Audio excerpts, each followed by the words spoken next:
দর্শক সবাইকে স্বাগত জানাচ্ছি প্ল্যানেটারি হেলথ একাডেমিয়া সুরক্ষায় প্রতিদিন অনুষ্ঠানে powered by KPJ specialized hospital Kashimpur Gazipur. আপনাদের সঙ্গে রয়েছি আমি ডাক্তার অমিতা হাসান। আমরা এই অনুষ্ঠানে স্বাস্থ্যের নানা দিক নিয়ে আলোচনা করে থাকি, কিন্তু যে ঘটনাগুলো আমাদেরকে প্রতিনিয়ত কাঁদায় এবং বড় ধরনের দুর্ঘটনা তৈরি করে, তার মধ্যে পুড়ে যাওয়া একটি অন্যতম কারণ। আমরা জানি বার্ন বা পুড়ে যাওয়ার জন্য প্রতি বছর অসংখ্য মানুষ মৃত্যুমুখে পতিত হচ্ছে এবং এটি এমন একটি ইনজুরি যেটি শুধুমাত্র সেখানেই শেষ নয়, তার পরবর্তী জটিলতা আরও ভয়াবহ। কাজে এই আগুনে পোড়াকে যদি আমরা যথাযথভাবে চিকিৎসা না করতে পারি, তাহলে সেই রোগীটির জীবন সারা জীবনের জন্য দুর্বিষহ হয়ে ওঠে। আমরা প্রতিনিয়ত দেখতে পাই যে বিভিন্ন জায়গায় আগুন লাগছে। সেই ইনজুরিগুলো আমরা সম্প্রতিও দেখেছি যে খাবারের দোকানে আগুন লেগে অনেক মানুষ মৃত্যুবরণ করেছে। পুরনো ঢাকার অনেকগুলো কেমিক্যাল যে ইন্ডাস্ট্রি বা গুদামগুলো রয়েছে, সেখানে আগুন লেগে অনেক লোক মারা গিয়েছে একই সঙ্গে। এটা তো মাস ক্যাজুয়ালিটি। এছাড়াও প্রতিনিয়ত আমাদের হাউসহোল্ড যে ইনজুরিগুলো রয়েছে ঘরের ভেতরে, একদম রান্নার সাথে যেহেতু আগুন জড়িত, কাজে ইনজুরিটি ভেরি কমন। এবং এর সাথে যারা প্রতিদিন বিভিন্ন রকমভাবে আহত হচ্ছেন, তাদের সুচর্যা এবং পরিচর্যা সেটিও কিন্তু একটি লক্ষণীয় বিষয়। এবং কিভাবে এই আগুনে পোড়া রোগীর থেকে আমরা আসলে তাদেরকে সুরক্ষিত করতে পারি, আগুনে পোড়া রোগীর যে আমাদের জীবন রক্ষাকারী যে পদ্ধতিগুলো রয়েছে, যে গোল্ডেন আওয়ারটি রয়েছে, সেটিকে আমরা কীভাবে ব্যবহার করতে পারি, সবগুলো বিষয় নিয়ে আজকে আমরা আলোচনায় আসতে চাই।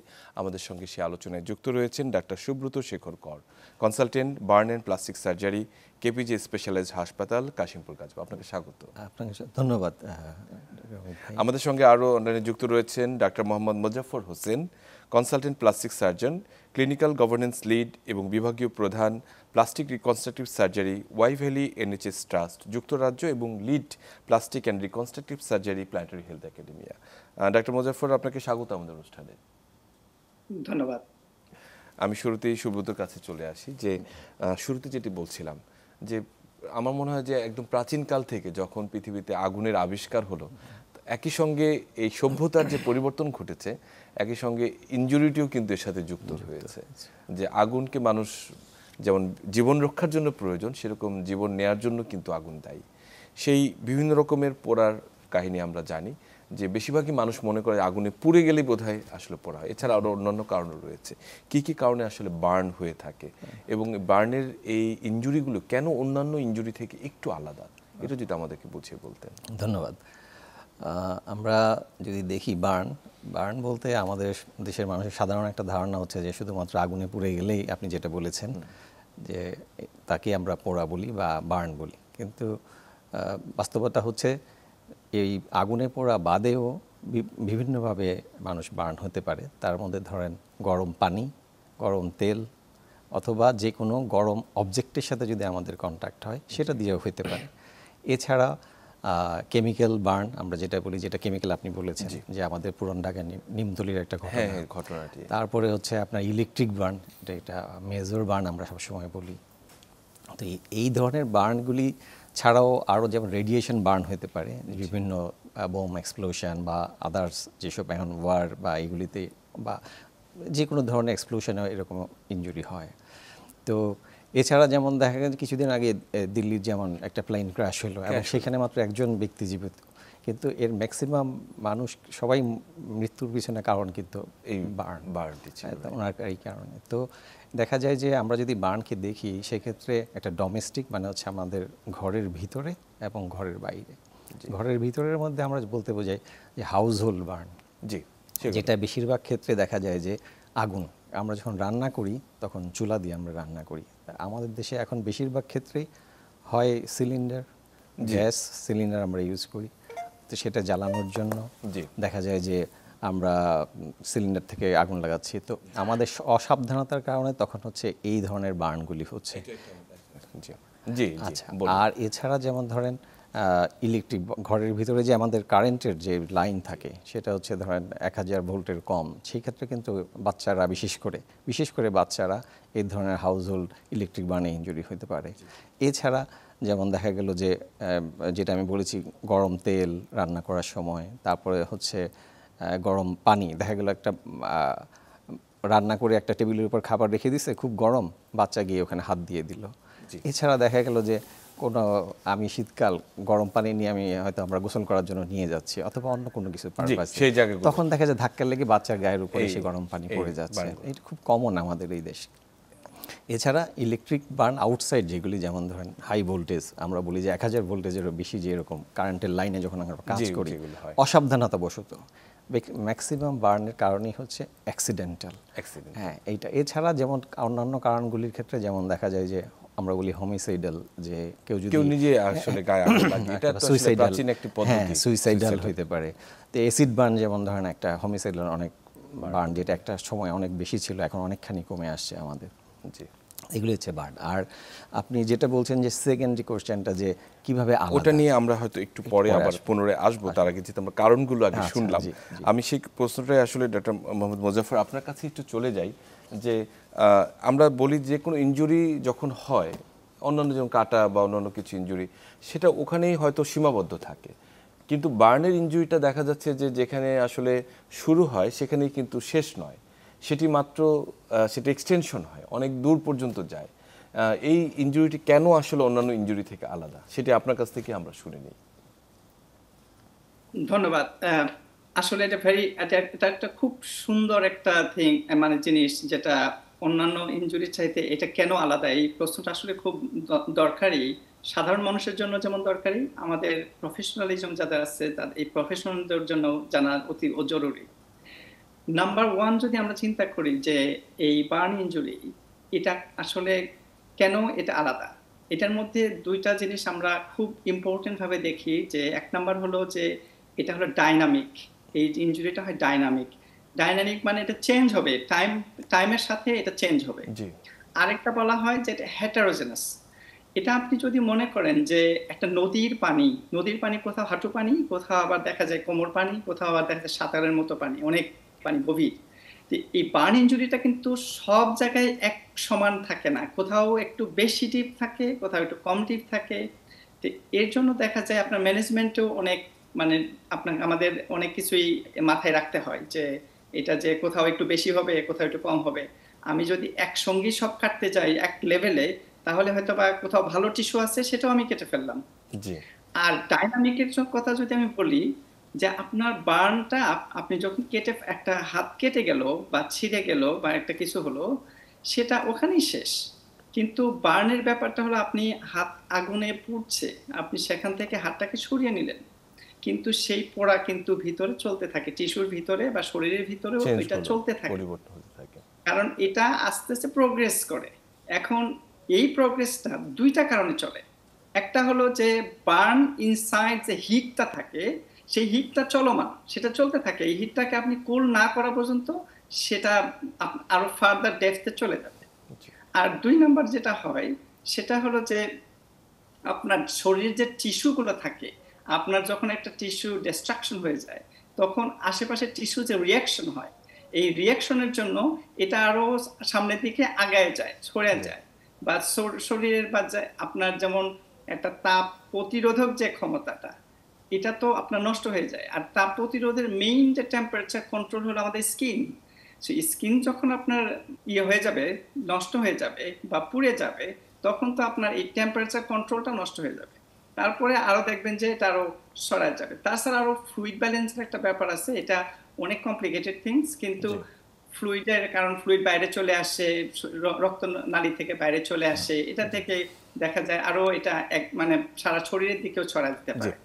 সেজন্যই বলা হয় যে ইনিশিয়ালি বার্ন যদি লোকাল হইলেও কিন্তু সেটা সিস্টেমিক বা সারা শরীরের মধ্যেও ছড়ায় যেতে পারে।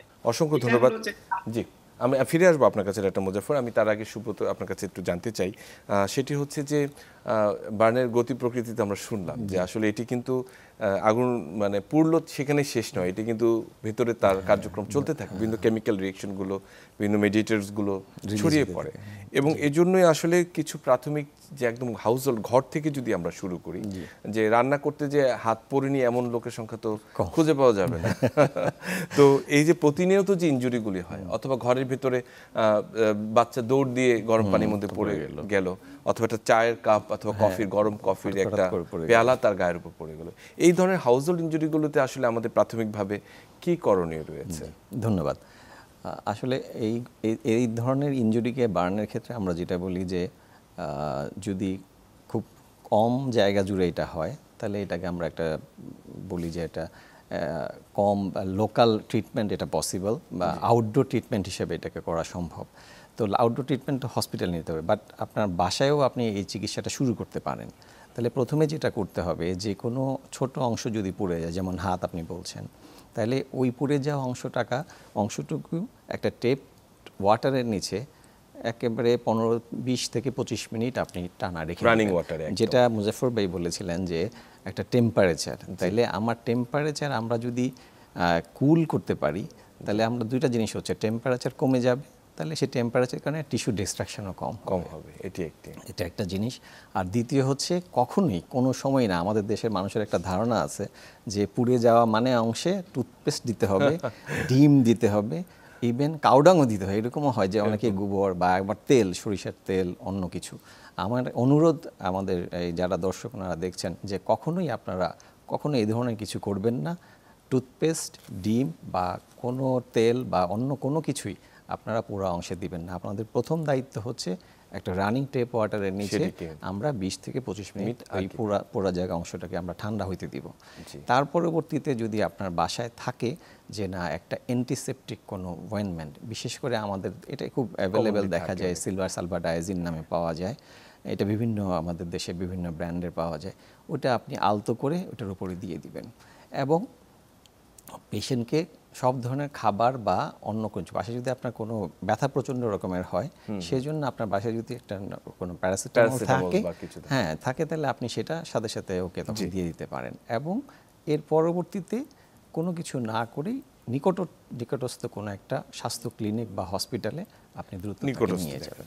এটি একটি, এবং একই সঙ্গে অনেকের একটা ধারণা থাকে যে ঠান্ডা পানি বা বরফ, অনেকে মনে করে যে দ্রুত ঠান্ডা করতে হবে, কিন্তু সেটিও কিন্তু টিস্যু ডিস্ট্রাকশন করে। কাজে যে রুম যে টেম্পারেচার যেটি রয়েছে একেবারে 22 থেকে 24 এর মধ্যে, সেই টেম্পারেচারের মধ্যে পানি ধরে রাখলে কিন্তু সবচেয়ে ভালো। এবং যে ভুল ধারণাগুলো আপনি উল্লেখ করেছেন সেটি কিন্তু একেবারে দীর্ঘদিন ধরে চলে আসছে প্রচলিত। মানে হয়তো বাসায় একটা পেস্ট্রি রাখা হয়, আগুনে পুড়ে গেলে সেখানে দেওয়ার, কিন্তু এটা পেস্ট্রি কোথাও লেখা নাই যে এটা আগুনে পোড়ার জন্য ব্যবহার করতে হবে।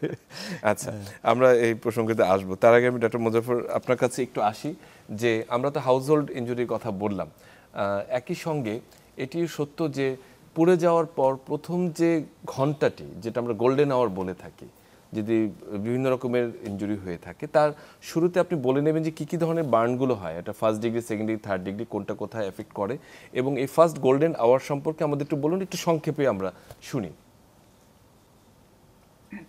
Thank you. সো আমি জাস্ট একটা কথা ওখানে অ্যাড করি সুব্রতের সাথে, যে ম্যানেজমেন্ট, যে হাউসহোল্ড ম্যানেজমেন্টটা করা হয়, আমরা যে বলি যে আগুনে ঘি ঢালবেন না, তার মানে আগুনে অন্য কিছুই দেওয়া যাবে না। আগুনের জন্য, আগুন থামাতে হলে আপনাকে পানি দিতে হবে। শুধু আগুনের জন্য বাড়িতে দুইটা জিনিস খুব ইম্পর্টেন্ট। একটা হলো যে আপনি পানি দিবেন, আর কিছু দিবেন না। 2 নাম্বার হলো যে আপনি জায়গাটা একটা পরিষ্কার একটা কিছু দিয়ে ঢেকে দিবেন, যেন আরো ফ্লুইড লস কম হয়। নর্মালি আমাদের কিচেনে, আমি জানি না যে গ্রামাঞ্চলে তো থাকবে না, সেটা ক্লিং ফিল্ম যেটা বলে, আমরা বলি যে কিছুই করার দরকার নেই, একটা ক্লিন ফিল্ম লাগায় ওখানে খালি পানি দিয়ে 20 মিনিটস দিল, দেওয়ার পরে আপনি ক্লিন ফিল্মতে ঢেকে নিয়ে চলে যাবে, আর পেইন কিলার্স দিবে, আর অন্য কিছুই করার দরকার নেই, অন্যগুলো সব ডাক্তারই করবে। এখন যেটা আমরা, যে প্রশ্নটা আপনি করেছেন, সেটা হচ্ছে গোল্ডেন আওয়ারের কথাটা যে আসছে। গোল্ডেন আওয়ারের কথাটা এই জন্যই, এটা শুধু বার্নের জন্য বেশি ইম্পর্টেন্ট, বাট অন্যান্য ইনজুরির জন্য আমরা এটা বলি আর কি। কারণ এই গোল্ডেন আওয়ারের সময় যদি ম্যানেজমেন্ট ভালো করা হয়, তার মৃত্যু হার আপনি অনেক কমায় নিয়ে আসতে পারবেন।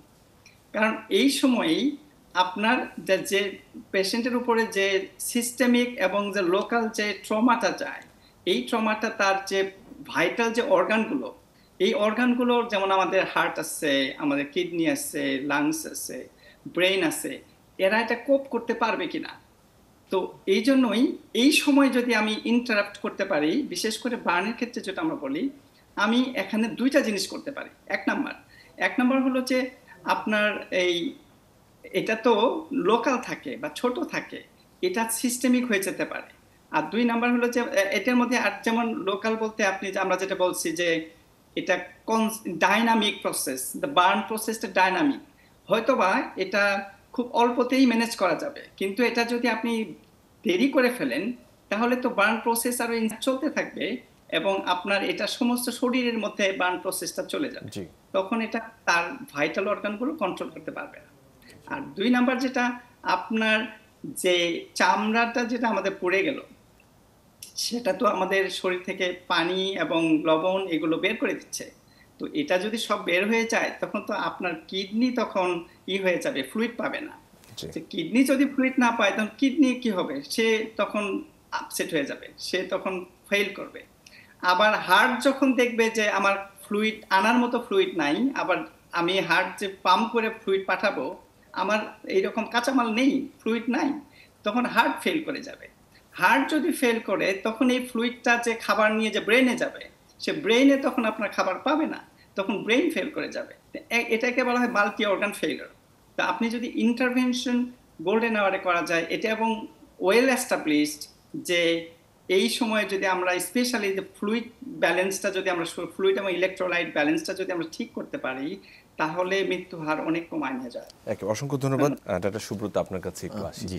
যে আসলে উনি তো বললেন কিছু ব্যাপার, একই সঙ্গে এটি সত্য যে আগুনে পুড়ে যে মানুষ যেটা ভীতির মধ্যে থাকে যে পরবর্তী জটিলতার কারণে যে মৃত্যুর হারগুলো এত বেশি, দেখা যাচ্ছে যে মানে অধিকাংশ হাসপাতালে নেয়ার পর মানে অনেকাংশে মানে 50% উপরে রোগীকে অনেক সময় বাঁচানো যায় না, এবং বার্নের পরিমাণের উপরে সেটা নির্ভর করে।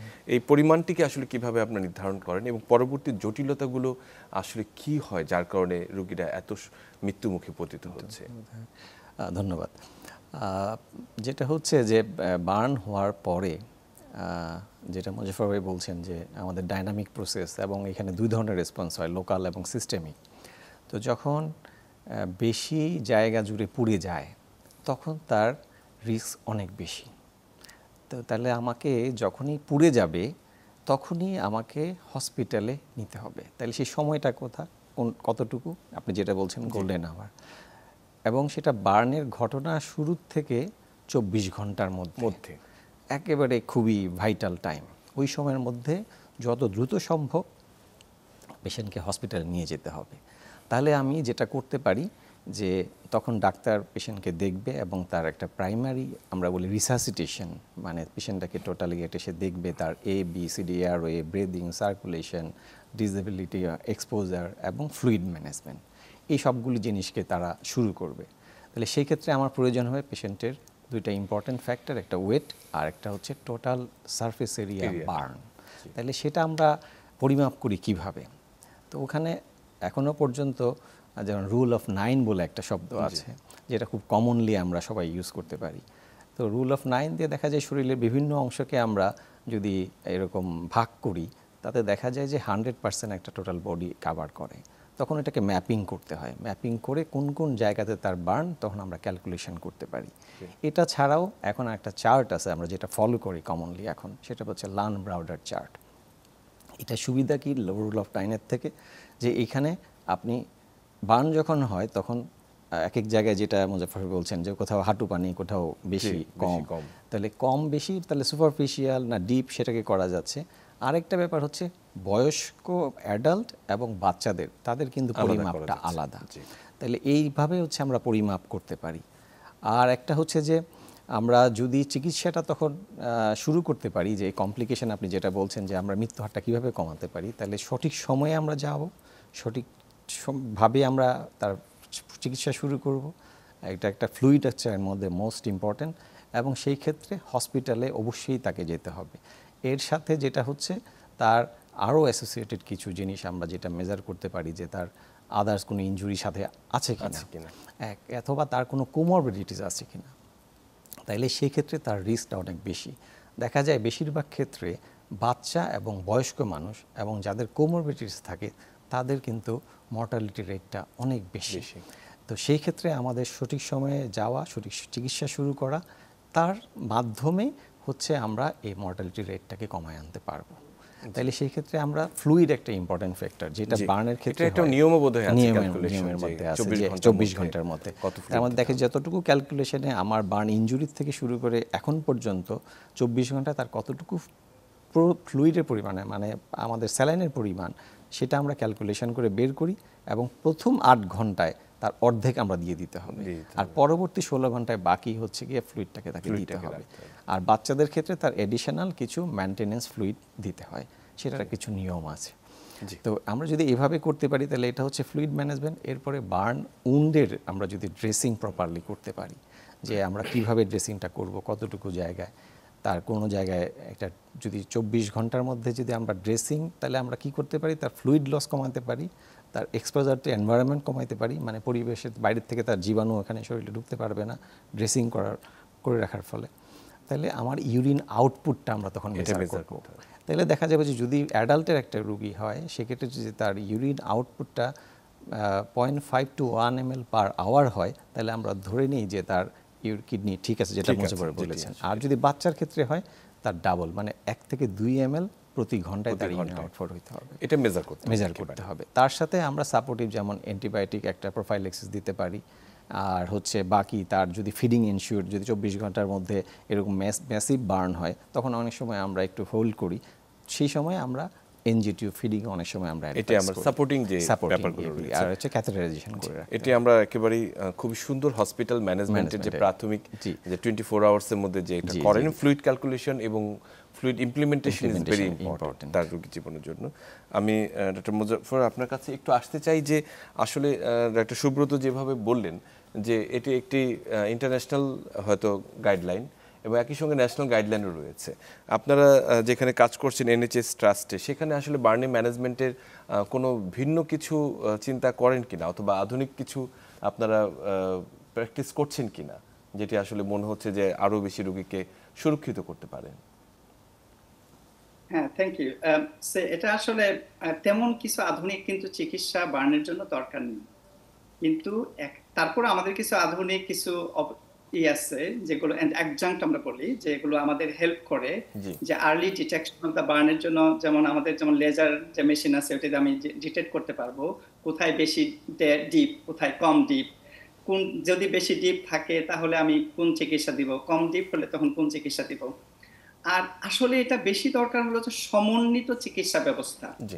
সমন্বিত চিকিৎসা ব্যবস্থা মানে হলো যে আমার পেশেন্ট যে একটা উপজেলায় আসবে, উপজেলা স্বাস্থ্য কমপ্লেক্সে আসবে, সেখান থেকে তার চিকিৎসাটা ঠিক মতো শুরু হয়েছে কিনা, এই চিকিৎসাটা যদি ঠিক মতো শুরু হয় এবং চেইন অফ যে কমান্ডের মতো একটা ব্যাপার আছে, যে চেইন অফ ট্রিটমেন্ট, তারা যদি ইনিশিয়াল রিসাসিটেশনটা শুরু করে দেয়, সুব্রত বললো যে আমাদের যে ফ্লুইড হিসাবটা যদি সেটি শুরু করে দেয়, তারা যদি একটা পেইন কিলার দেয়, তারা যদি একটা ইনিশিয়াল ড্রেসিং করে দেয়, তাহলে এটা কিন্তু আমাদের কাছে যখন আসবে তখন আমরা ওইটাকে কন্টিনিউয়েশন করব। It shouldn't be like a surprise that আমাদের কাছে একটা রোগী আসছে, রোগীও কিছু জানে না কয়টায় পড়ে গেছে, কিভাবে পড়ছে, কি পাইছে, কি ওষুধ পাইছে, কি পায় নাই।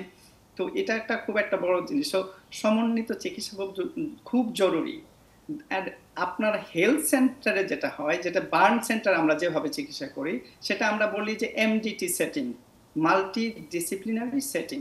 একজন খুব মানে ভালো একজন সার্জন, বার্ন সার্জন, খুব ভালো একজন প্লাস্টিক সার্জন, তার পক্ষে একটা রোগী মানে বাঁচিয়ে তোলা বা ভালো করা সম্ভব না। তার জন্য লাগবে একটা পুরো team. This is a team work. হ্যাঁ, এই টিমের মধ্যে যেমন আমরা যেমন একজন থাকি, আমরা কি ওয়ার্কার হিসেবে থাকি, যেমন প্লাস্টিক সার্জন হচ্ছে লিড করে হয়তোবা, কিন্তু তার সঙ্গে অ্যানেস্থেসিয়ার যে ডক্টর বা ইন্টেনসিভিস্ট যারা থাকে, তারাও একটা সমান পরিমাণই থাকে। তারপরে আপনার ধরেন যে মাইক্রোবায়োলজিস্ট আছে, যে ইনফেকশন কন্ট্রোলটা কিভাবে হবে। তারপরে আপনার আছে যে বায়োকেমিস্ট আছে, যে আপনার যে শরীরের যে এই রক্ত বা পানি বা বিভিন্ন যে লবণগুলোর যে ওঠানামা করছে, এগুলো কিভাবে কন্ট্রোল করা যাবে। তারপরে আপনার থাকে ফিজিওথেরাপিস্ট থাকে, তারপরে একজন যে বার্ন নার্স থাকে। এরা চায় করে কি রোগীর সঙ্গে প্রায় কথা বলবে, তাদের সঙ্গে এই কি করা যায় বা কি করবে, এটা কমিউনিকেশন মেনটেন করে ডাক্তারদের সঙ্গে না পেশেন্টের। আরেকটা হলো যে সাইকোথেরাপিস্ট থাকে, সাইকোলজিস্ট থাকে। কারণ একটা বার্ন একটা ট্রমা, এটা একটা পেশেন্টের সাইকোলজি আর অনেকদিন হসপিটালে থাকে, সাইকোলজিক্যালি তারা আনস্টেবল হয়ে যায়, তাদেরকে সাইকোলজিক্যালিও মডুলেট করতে হয়। তো সবগুলো মিলে একটা টিম ওয়ার্ক, যে আপনার টিম ওয়ার্ক যদি ঠিক থাকে, টিম ওয়ার্ক যদি সিনক্রোনাইজ যেটা ওয়ার্ক বলা হয়, যার যতটুকু ওয়ার্ক সে ততটুকু করবে, তাহলে আর প্রতিদিন সকালে আমরা দেখা যায় মিটিং করছি, সবাই আমরা যার যা মতামত, প্রত্যেকটা পেশেন্ট একজন জুনিয়র ডক্টর প্রেজেন্ট করবে, আর আমরা যার যে মতামত ইনপুট সেখানে আমি দিব। অসংখ্য ধন্যবাদ। আপনি জি আপনি যেটা বলছিলেন যে আধুনিক কিছু আছে কিনা, জি তো বার্নের চিকিৎসা তো মূলত দুইটা জিনিস। একটা হলো সুব্রত যেটা বললো যে পানি বের হয়ে গেছে সেটা আমরা রিপ্লেস করব, আর পানি যেন আর বের না হয় তার জন্য আমরা বাদ দিব সেখানে, তাই তো? বাদ দেওয়া মানে হলো স্কিনটাই তো আমাদের পানি ধরে রাখে, তো স্কিনটা আমরা রিপ্লেস করব। এখন স্কিনটা আমরা রিপ্লেস করব কিভাবে? আপনি যদি পেশেন্টের গায়ে স্কিন থাকে সেটা থেকে আপনি নিতে পারেন, বড় করতে পারেন বা ধার নিতে পারেন। পায়ে পড়ে যায়নি, পায়ের স্কিন ভালো আছে, সেখান থেকে লাগিয়ে দিবেন। কিংবা তাও নেই, তখন আমরা কি করব? আমরা আর্টিফিশিয়াল স্কিন পাওয়া যায় এখানে, আর্টিফিশিয়াল স্কিন ইউজ করতে পারি তখন টেম্পোরারিলি। তারপর আর কি করতে পারি? ক্যাডাভারিক স্কিন পাওয়া যায় এখানে, যে মানুষের, ওটা আমরা টেম্পোরারিলি ইউজ করতে পারি। আর কি করতে পারি? সেটা হলো যে আপনার পেশেন্টের স্কিন অনেক অল্প আছে, সেটাকে আমি মেশ করে জালের মতো করে অনেক বড় করতে পারি, আর সেটাকে সাপোর্ট দেওয়ার জন্য আমি একটা cadaveric skin on top of দিয়ে রাখলাম, সেটাকে স্যান্ডউইচ গ্রাফট বলা হয়। তো এইগুলো করে আপনি মানে পানি ঠেকালেন বা ইনফেকশন ঠেকালেন, টেম্পোরারি স্কিনটা আপনি কভার আপ করলেন। এখন তারপর আর কি, যে আপনার কতগুলো মডুলেশন বলা হয়, যে আমরা এই কিছু কিছু মডুলেশন করতে হবে। মডুলেশন মানে আপনার ইমপ্রুভমেন্ট বা কন্ট্রোল, এগুলো করতে হবে। যেমন যে আপনার fluid balance modulation, nutritional balance modulation. Nutrition balance করার জন্য আমাদের বিভিন্ন ফর্মুলা আছে, সেই ফর্মুলা অনুসারে পেশেন্টের এজ অনুসারে, ওয়েট অনুসারে সেটা একজন নিউট্রিশনাল স্পেশালিস্ট থাকে এমডিটির মধ্যে, তারা সেটা করবে, সেটা মেইনটেইন করবে আর মেইনটেইন করবে। টেম্পারেচার মডুলেশন, পেশেন্ট যেন হাইপোথার্মিয়াতেও না যায় বা হাইপাথার্মিয়াতেও না যায়, এটাকে আপনার মেইনটেইন করতে হবে। কিভাবে করা যায়? যেমন থিয়েটারে আমাদের বড় হিটার আছে, আবার প্রত্যেক রুমের ভিতরেও হিটার আছে, এবং পেশেন্টের বেয়ার হ্যাগার দিয়ে দেওয়া যেতে পারে। এগুলো দিয়ে আপনার টেম্পারেচার কন্ট্রোল করতে হবে, কারণ টেম্পারেচার কন্ট্রোল একটা খুব একটা ভাইটাল থিংস। আপনার ইনফেকশন কন্ট্রোলের জন্য আপনার যেহেতু থাকবে, আপনার কোথায় অ্যান্টিবায়োটিক দিবেন, কোথায় দিবেন না। Usually first 48 hours no antibiotic, because first 48 hours আমরা গেলেই যে বার্ন আসলে যে আমরা অ্যান্টিবায়োটিক দিয়ে দিই, এটা একটা অনেক সময় গ্রামের বা উপজেলা স্বাস্থ্য কমপ্লেক্সে ভুল ধারণা, যে প্রথম 48 আওয়ার্সে কোনো অ্যান্টিবায়োটিক লাগে না। কারণ এই সময় তো আপনার শরীরে সব পুড়ে গেছে, ব্যাকটেরিয়া যারা ছিল ওরাও পুড়ে গেছে। তো এখন যারা আসবে ওরা তো আফটার 48 আওয়ার্স তারা আসবে। তো এটা মডুলেশন করতে হবে।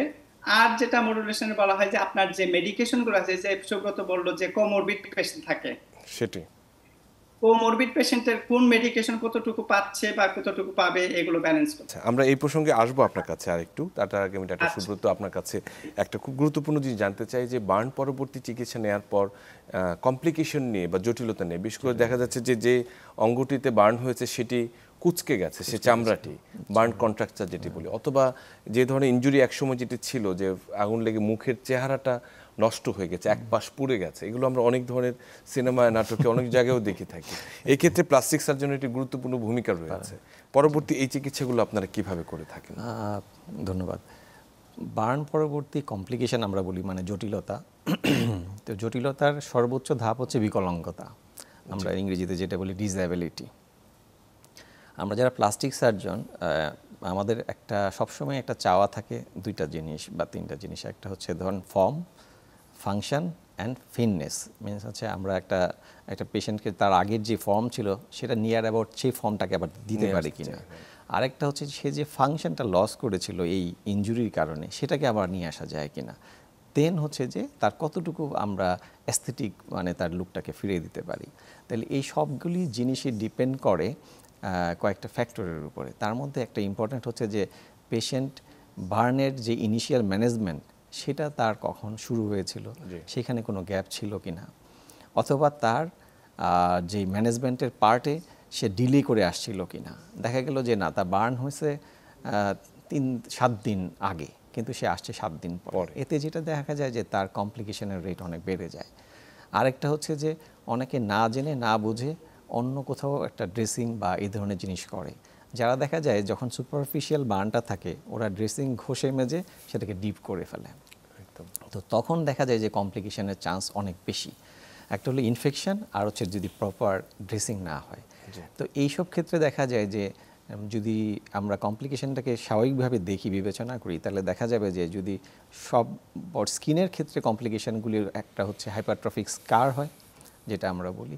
তার পরবর্তী সিকোয়েন্স হিসেবে আছে কেলোয়েড, আমরা বলি বড় হ্যাঁ, একটা বড় বড় গোটা এরকম দেখা যাবে চামড়া শক্ত হয়ে গেছে, ফুলে গেছে, প্রচণ্ড ব্যথা হচ্ছে এবং চুলকাচ্ছে। এইগুলি হচ্ছে হাইপারট্রফিক স্কার এবং কেলোয়েড। আর পরবর্তীতে যেটা আপনি যেটা বলছেন যে বিকলাঙ্গতাটা কোথায় হয়, যেমন আমাদের জয়েন্ট এরিয়াগুলিতে, জাস্ট ফিঙ্গার, হ্যান্ড, রিস্টের, যে আমরা যে জয়েন্ট, আমাদের যত জয়েন্টগুলিতে যদি বার্ন কখন হয় এবং সেটা যদি ডিপ বার্ন হয়, ফুল থিকনেস বার্ন হয়, তখন দেখা যায় যে ড্রেসিং দিয়ে ভালো করার পরবর্তীতে তাদের এই ডিসএবিলিটিগুলি শুরু হয়। দেখা যায় এটা আপনি বলছেন কন্ট্রাকচার, তখন আমরা এটাকে বলি পোস্ট বার্ন স্কার কন্ট্রাকচার। তাহলে এই কমপ্লিকেশনগুলি খুব সামান্য থেকে শুরু করে অনেক জটিলতা পর্যন্ত হতে পারে। দেখা যায় যে এই থুতনির সাথে তার এই বুক লেগে গেছে, এটা আমরা বলি ম্যান্টোক্লাভিকুলার কন্ট্রাকচার। দেখা যায় যে তার এই এলবো জয়েন্ট সে সোজা এক্সটেনশন করতে পারছে না, এরকম লেগের ক্ষেত্রেও ঠিক তাই, ফুটের ক্ষেত্রেও ঠিক তাই। তাহলে এই জিনিসগুলিকে চিকিৎসা করার ক্ষেত্রে দেখা যায় প্লাস্টিক সার্জারির একটা বিশাল ভূমিকা আছে, কারণ এটা আমরা তাহলে কবে করব। দেখা যায় যে বার্ন হওয়ার পরের থেকে টোটাল হিলিং প্রসেসটা 3 মাস বা 6 মাস এরকম একটা সময় চলে যাওয়ার পরে যখন রিমডেলিং ফেজটা শেষ হয়ে যায়, তখন আমরা এই ধরনের স্কার বা কন্ট্রাকচারগুলি ট্রিটমেন্ট শুরু করি, মানে পেশেন্টকে যাতে তার একটা ফাংশনাল আউটকাম আমরা দিতে পারি। তখন দেখা যায় বিভিন্ন পদ্ধতি আছে, তার মধ্যে দেখা যায় যদি যেটা মোজাফফর বলছেন যে চামড়া লাগানো এক জায়গা থেকে এনে, এটাকে আমরা বলি স্কিন গ্রাফট। তাহলে স্কিন গ্রাফট আবার আপনার 2 রকমভাবে করা যায়, একটা হচ্ছে স্প্লিট থিকনেস স্কিন গ্রাফট, একটা ফুল থিকনেস স্কিন গ্রাফট। আমরা আমাদের যেখানে কিছু ডোনার সাইড বা এরিয়া থাকে যেখান থেকে আমরা এনে সেটা করতে পারি। এরপরে আমরা জেড প্লাস্টি বলি, যে জেড প্লাস্টি করে আমরা এই স্কারের কন্ট্রাকচারটা রিলিজ করে জয়েন্টটাকে মোবিলাইজ করতে পারি। এরপরে যেটা করতে পারি আমরা, যে ওইখানে যদি প্রয়োজন হয় বিভিন্ন ধরনের ফ্ল্যাপ আমরা কাভারেজ করতে পারি। কেন? যদি যেখানে চামড়া লাগানো যাবে না, যেখানে হাড্ডি মানে ওপেন, যেখানে টেন্ডন ওপেন, যেটা কোনো কাভারিং নাই, আমি রিলিজ করার পর দেখা যাচ্ছে যে না গ্যাপ অনেক বেশি, যেটাকে আসলে তার ফাংশনাল করার জন্য আমার একটা সফট প্লায়েবল একটা টিস্যু লাগবে, সেই ক্ষেত্রে আমাদের একটা ফ্ল্যাপের প্রয়োজন হয়। তাই সেই ফ্ল্যাপটা হতে পারে লোকাল বা distal, even free tissue transfer, যা ফ্রি ফ্ল্যাপ, এর মাধ্যমে আমরা করতে পারি। আর যেটা হাইপারট্রফিক স্কার এবং কেলোয়েডের ক্ষেত্রে দেখা যায় যে এটা আমরা অনেক সময় ইন্টারন্যাশনাল স্টেরয়েড ইনজেকশন বলি, যেটা আমরা দেই, দেখা যায় যে তখন তার পেনটা কমে যায় এবং চামড়ার যে উঁচু অংশটা লেভেলে চলে আসে। আমরা আসলে মানে অনেকগুলো জিনিস আমরা ধাপগুলো জানলাম। ডক্টর মোহাম্মদ মোজাফফর, আপনার কাছে একটু আসি যে বেসিক্যালি মানে আগুনে পুড়ে যাওয়ার পরবর্তী কমপ্লিকেশনের চেয়ে আগুন থেকে রক্ষা পাওয়ার যে উপায়গুলো, সেটাও কিন্তু ভীষণভাবে গুরুত্বপূর্ণ। একই সঙ্গে কিন্তু এটি আমাদের সবার জানা দরকার। সাধারণত কি ধরনের সতর্কতার কথা আপনারা বলে থাকেন একটা রোগীকে পরবর্তী সময়ের অথবা তার সদস্যদের ক্ষেত্রে, যেটা হাউসহোল্ড বার্ন অথবা ইনজুরি থেকে অথবা মাস ইনজুরি থেকে মানুষকে আসলে রক্ষা করতে পারে? আমরা কিছু সতর্কতামূলক কিছু কথা শুনতে চাই আপনার কাছ থেকে। Thank you. আমি জাস্ট সুব্রতের কথাটা ধরে একটু কিছু অ্যাড করি ওখানে, যে একটা পেশেন্ট যখন আসে, বার্নের পেশেন্টের চিকিৎসা, আমি গত সপ্তাহে একটা পেশেন্টের অপারেশন করলাম, সেটার ওর বয়স যখন 3 বছর, ওই সময় তার বার্ন হয়েছিল, এখন তার বয়স হলো 64 বছর মেয়ে। তো সুতরাং বার্ন হলে কিন্তু প্রায় লাইফ লং তার মানে কিছু না কিছু সমস্যা থেকে যায়। এটা দেখা যায় লাইফ লং তার, এটা আমরা বলি সিরিজ অফ মানে অপারেশন বা প্রসিডিউর, এগুলো ছোট হোক বড় হোক। এই যে জেড প্লাস্টিক কথা বলে সুব্রত, এটা অনেক সময় ছোটভাবে করা যায়। আবার অনেক সময় দেখা যায় আর্টিফিশিয়াল স্কিন, দেখা যায় যে তার ফ্লাপ করার কোনো অপশন নাই, তার এমনি জেড প্লাস্টিকও হচ্ছে না, তখন আমরা আর্টিফিশিয়াল স্কিন ইউজ করি। আর বার্নের আসলে পোস্ট বার্নের যে কতগুলো, যে 3টা ধাপ যদি আমরা মনে রাখি, একটা হলো ফিজিক্যাল, যেটা সুব্রত বললো, এর সঙ্গে আরো 2টা জিনিস খুব ইম্পর্টেন্ট। একটা হলো সাইকোসোশ্যাল। এই পেশেন্টগুলো সাইকোলজিক্যালি এবং সোশ্যালি, যেহেতু তাদের মানে অনেকদিন পেশেন্ট হাসপাতালে থাকে, দৌড়াদৌড়ি করে বা টেনশনে থাকে, স্ট্রেস থাকে, আমাদের দেশে এই জিনিসটাকে একবারে ইগনোর করে ফেলি আমরা মনে মানুষের মনের আর কি খবর না দরকার, তার দেহ ঠিক করে দিচ্ছি, হয়ে গেল, শেষ। তো এই জিনিসগুলো তাদেরকে সাইকোসোশ্যাল সাপোর্টটা খুব ইম্পর্টেন্ট। আরেকটা হলো ফাইন্যান্সিয়াল সাপোর্ট। একটা ফ্যামিলি একটা বার্ন হয়ে গেলে যদি 5 বছর ধরে এরকম সিরিয়াল অপারেশন হয়, তার ফাইন্যান্সিয়ালি অনেকই হয়ে যায়। সেটা সরকার হোক বা লোকাল গভর্নমেন্ট হোক, যেখানেই হোক, বা সোশ্যাল সার্ভিস হোক, they should be get involve on it to help them. তো তাদেরকে তো আবার তাদেরকে স্বাভাবিক লাইফে আমরা যেটা বলি রিহ্যাবিলিটেশন। সো রিহ্যাবিলিটেশন মানে তো খালি তার রোগ ভালো করে দিলাম হয়ে গেল, তার লাইফ তো ভালো করতে হবে। আমরা একজন রোগীকে চিকিৎসা করি না, আমরা চিকিৎসা করি একজন হিউম্যান বিংকে। এই হিউম্যান বিং যেন তার লাইফটা আবার ফিরে পায়, এরকম না যে আমার হাত পুড়ে গেছে হাত ফিরে পেয়েছে, তা না, তার লাইফটা ব্যাক করে দিতে হবে। লাইফ ব্যাক মানে শুধুমাত্র যে আমি শরীর ঠিক করে দিলাম, দ্যাটস নট এনাফ। আমার ডাক্তার হিসেবে যেমন আমার করণীয় আছে, আমার সোসাইটির আদার মেম্বার যারা আছে, they should also help them. Another আমরা বলি যেটা, এই যে এটা কিভাবে প্রিভেন্ট করতে পারি, যে আমরা যে কথা বললাম যে হাইপারট্রফিক স্কার বা স্কার হয়ে যে কন্ট্রাকচার হয়, এগুলোর জন্য ইউজুয়ালি আমরা করি যে ফিজিওথেরাপি, কন্টিনিউয়াস ফিজিওথেরাপিস্ট তাদের সঙ্গে লিঙ্ক থাকে। তারা এটা জয়েন্টগুলো মোবিলাইজ রাখে, যেন পরবর্তীতে অনেক সময় দেখা যায় পরবর্তীতে কোনো কন্ট্রাকচারই হয় না। জয়েন্ট যদি সবসময় মোবিলাইজ থাকে কন্ট্রাকচার হবে না। তাহলে এটা আবার যদি কন্ট্রাকচার রিলিজও করতে হয়, এটা যদি জয়েন্ট মোবিলাইজ থাকে তাহলে আপনার আউটকাম ভালো হবে। এখন আসি আপনার যে এডুকেশন, যেটা এই যে আমি সেদিন বলছিলাম যে এই চিকিৎসাটা আসলে হলো যে not a one way treatment, যে রোগী আমার কাছে আসলো, আমি চিকিৎসা দিলাম, রোগী ভালো হলো, বাসায় চলে গেল, that's a one way traffic. It's not like that. It should be like A cycle, treatment cycle. যে আপনি রোগীকে চিকিৎসা করবেন, তারপরে রোগীকে আপনি এডুকেশন দিবেন বা কিছু ইনফরমেশন তাকে পাস করবেন, যেন রোগী তার এই কষ্টটাকে থেকে যে যে জিনিসটা গেইন করবে, যে জিনিসটা লার্ন করবে, সে যেন এটা তার পাশের বাড়ি, তার বন্ধু, অন্যজনকে এটা কনভে করে ইনফরমেশন গুলো। তারপরে তার যে বন্ধু থাকবে, সে যদি ওখান থেকে কিছু জানে, আরেকটা পেশেন্ট যদি তার নেইবার বা কেউ যদি এরকম বার্ন করে, সেই রোগীটার যেন সেই বাড়ি থেকে চিকিৎসা শুরু হয়। সে যদি সেই বেসিক নলেজটা জানে, তাহলে সেটা আরেকজনের কাছ থেকে, সেটা বাড়ি থেকে চিকিৎসা, সে তার মানে এই লোকটা আরেকটা রোগীর ট্রিটমেন্ট সাইকেল শুরু করে দিল আলটিমেটলি। আমাদেরকে এটা কিন্তু রোগীর এবং রোগীর লোকদের আমাদের ওইরকম সময় থাকে না হাসপাতালে, আমরা ওইরকম হয়তো রোগীকে এইসব স্পেশালি এটা কিন্তু খুব ইম্পর্টেন্ট যে আপনি হেলথ এডুকেশন বা যে রোগী, যে তার তো লাইফ টাইম এক্সপিরিয়েন্স, তার যে এক্সপিরিয়েন্স, আপনি আমার ওইরকম এক্সপিরিয়েন্স না, তার ইনসাইড আউটসাইড সব এক্সপিরিয়েন্স সে শেয়ার করতে পারে। আমরা শুধু তার নলেজটাকে একটু টপ আপ একেবারে, যে এই যে ইনফরমেশনটা তাকে আমরা দিব। আর কিভাবে আমাদের সমাজে অ্যাওয়ারনেস বাড়াইতে হবে। একটা হলো যে আপনার, আমি বলছিলাম যে এরকম স্কুলে, সবগুলো স্কুলে যেন আমাদের এই বার্ন অ্যাওয়ারনেস, যে কতটুকু আমরা সোসাইটি লেভেলে বা হাউস লেভেলে প্রাথমিক চিকিৎসা আমরা দিব, এটা যেন সবাই জানে। একদম গ্রামের একটা প্রত্যন্ত লোকও যেন জানে। যদি আমরা প্রাইমারি স্কুল বা সেকেন্ডারি স্কুলে এরকম যদি এই অ্যাওয়ারনেস প্রোগ্রামগুলো চালু করি, that will be very very helpful. অসংখ্য ধন্যবাদ ডক্টর মোজাফফর। সুব্রত, আমরা একেবারে শেষ পর্যায়ে শেষ করি যে আসলে বার্নের যে শহর কেন্দ্রিক যে চিকিৎসা ব্যবস্থাগুলো রয়েছে, একটা ন্যাশনাল ইনস্টিটিউট রয়েছে এবং একই সঙ্গে হয়তো বিভিন্ন মেডিকেল কলেজগুলোতে কিছু সুবিধা রয়েছে, কিন্তু আগুন তো আর শুধু একটি জায়গায় লাগে না, সারা দেশব্যাপী সেটি আসলে বিস্তৃত। তো তাদের ক্ষেত্রে এই চিকিৎসা এবং পরবর্তী চিকিৎসার ক্ষেত্রে একটি কেমন স্বপ্ন দেখেন ভবিষ্যতে, যে প্রত্যেকটি জেলায় অথবা প্রত্যেকটি উপজেলায় যদি একটি গুড ম্যানেজমেন্ট থাকতে হবে, ন্যাশনাল গাইডলাইনের যে ইমপ্লিমেন্টেশন থাকা দরকার, এই বিষয়ে আপনার স্বপ্নটি কি?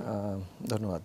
আমাদের যেটা national institute of burn and plastic surgery একটা বড় প্রতিষ্ঠান, মানে ইন দ্য ওয়ার্ল্ড, এটা আমরা একটা গর্বের সাথে বলতে পারি যে এটা আমাদের একটা ইনস্টিটিউট। এর সাথে আমাদের ঢাকা মেডিকেল কলেজে একটা burn and plastic surgery unit আছে, আপনি সেটা জানেন। এছাড়াও দেখা গেছে যে 13 বা মানে কিছু মেডিকেল কলেজের মধ্যে বার্ন ইউনিট আলাদা করে আছে।